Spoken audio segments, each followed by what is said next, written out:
Welcome to this week's Job Search News, where we break down the top career stories. It's been a big week for news in job search. We've got companies that are pulling back on hiring. We've got a government shutdown. We've got cooling hiring across the globe, especially in tech. Return to office. Over 50% of the Fortune 100 have moved back to the office. Big week. Stay tuned for all the details.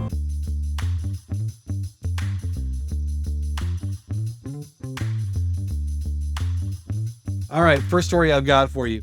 Job market is showing some cracks. Reports indicate many companies have pulled back on hiring, only filling roles when someone leaves. There's a story from Inc.com this week that says job seekers are frustrated as their preferred positions in fields like administration, tech, they've become scarce. It's not completely level though. So there's a silver lining. New data from Monster.com is showing that some sectors are still hiring energetically.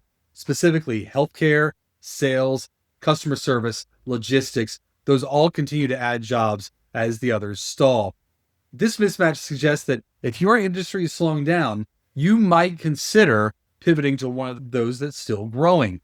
It's a tough pill to swallow. I know it's difficult. It's not like you're going to be going from software engineer to a nurse, but there are places where you can make a transition and you can apply your craft in a place that's growing. And flexibility is going to be the key in this job market. So I think applying old skills in new domains may be what's called for in this scenario.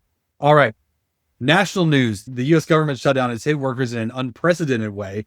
Typically during a shutdown, federal employees might be furloughed, meaning they're temporarily off of work, but they eventually get paid. This time, the administration has begun permanent layoffs of federal staff. It's something we haven't really seen before. On day one of the shutdown, White House warned that if the budget standoff continued, layoffs were imminent. That's from a Reuters story. And indeed, by this week, they've announced substantial reductions in force with potentially thousands of federal jobs being cut. And that's from the Federal News Network. That drastic measure is drawing outrage, legal questions. They've even said that some of the people who are furloughed may not get back pay. Typically, during one of these shutdowns, once work begins again, people get paid for the time that they were furloughed. In this case, the government is suggesting they may not be paid for those. For those in the private sector, like I am, it's a sober reminder that not even government jobs, often seen as the most stable, are stable. And even those jobs can face risk and sudden risk. You always have a boss, and maybe you should hedge your bets. Maybe not keep all your eggs in the one basket. Multiple streams of income, something like that may be the thing to do. On a more global front, hiring across the globe is cooling down, and we don't have an official jobs report this month from the US. That was delayed by the shutdown, but private data is painting a cautious picture. Global job listings fell by 10% in September, and in the US, they dropped by nearly 14% from the month before. Indeed's jobs data gives us a lot of this information. That's a significant downshift. The tech sector has been hit particularly hard. Job openings in internet-related roles plunged 32% as companies hit the brakes on hiring. That's from GetAura.ai. Even healthcare, which keeps us hiring through thick and thin, saw a surprising decline in new jobs. So healthcare overall is still hiring, but new job creation has slowed significantly, even in healthcare. The one exception to the trend around the globe is Europe, where postings actually ticked up a little bit. So a bright view for Europe, at least. So what does that mean? For you as a job seeker, what do you do in this situation? In short, the labor market is tightening in many areas. If you're job hunting, be prepared for a longer search. There are more people looking for fewer jobs. The best way to counteract that is to make sure that your resume shows up at the top of the pile, meaning when lots of people apply to the job, it gets automatically sorted by an applicant tracking system.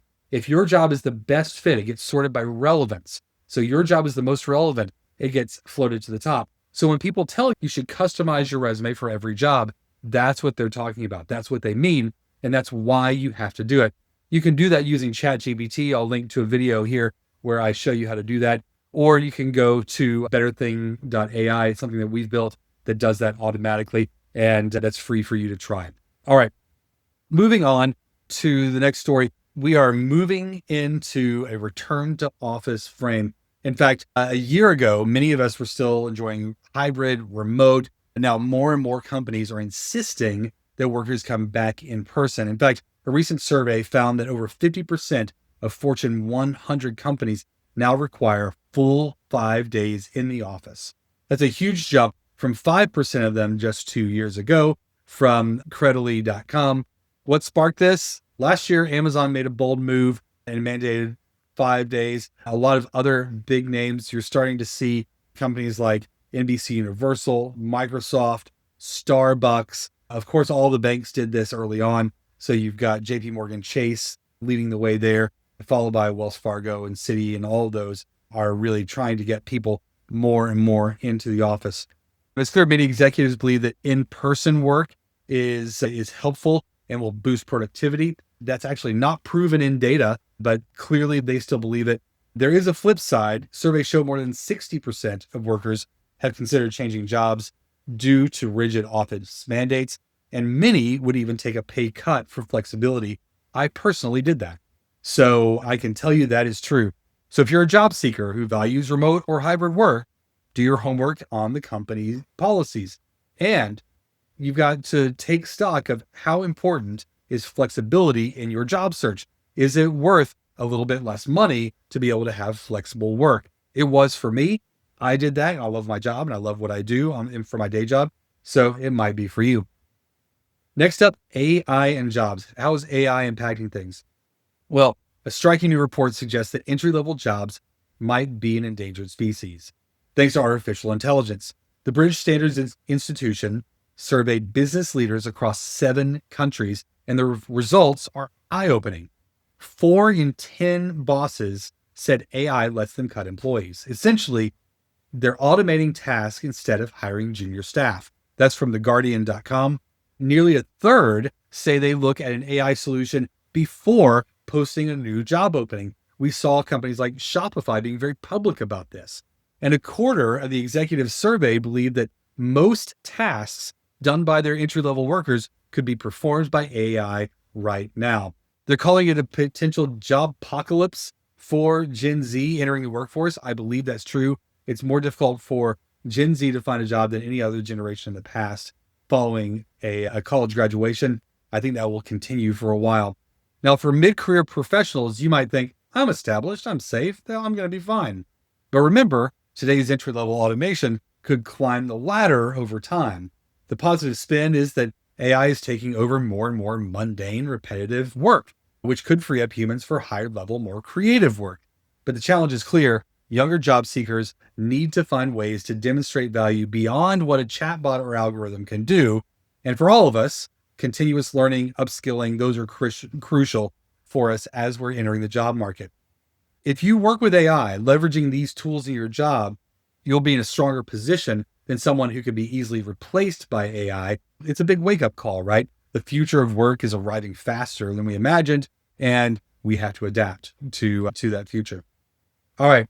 Finally, before we wrap up, it's time for a job search tip of the week. This is a big deal. And the tip is this one. Be a little different in your job approach. Consider writing a pain letter. What is a pain letter, you might think? It's not a cover letter where you talk about how much you love the company. It's the opposite. A pain letter is where you reach out to a hiring manager and you zero in on a problem or challenge that they're facing. So you may have seen a post that they've made where they talk about a problem. You may have heard from someone else. Maybe the recruiter said something along the way. Maybe you know someone in there who says, oh, this hiring manager's got a problem. You zero in on this problem and you write them a note and say, here's how I would solve this if I worked for you. It's a pain letter. You zero in on their pain and you talk about how you can resolve that pain. Now, this breaks from traditional rules. It's taking a completely different tact, but wouldn't be a very interesting tip of the week if it's something that everybody was doing. Everybody's not doing this. Many people will never dare to do such a thing. My friend Craig Fisher wrote a book called Paint Your Store, where he recommends something like this. He recommends tagging people in solutions online that you think are applicable to their organization and making it clear that you know how to solve their problems and attracting those people to you. That book is called Paint Your Store, and it's a great read, quick read. You'll enjoy it. Lots of stories and interesting things there. All right, that's it for this week's job search news. Remember, the job market may be evolving, but with the right information, proactive approach, you can evolve with it and find the opportunities. Thanks for tuning in. See you next week. Stay positive. Keep networking.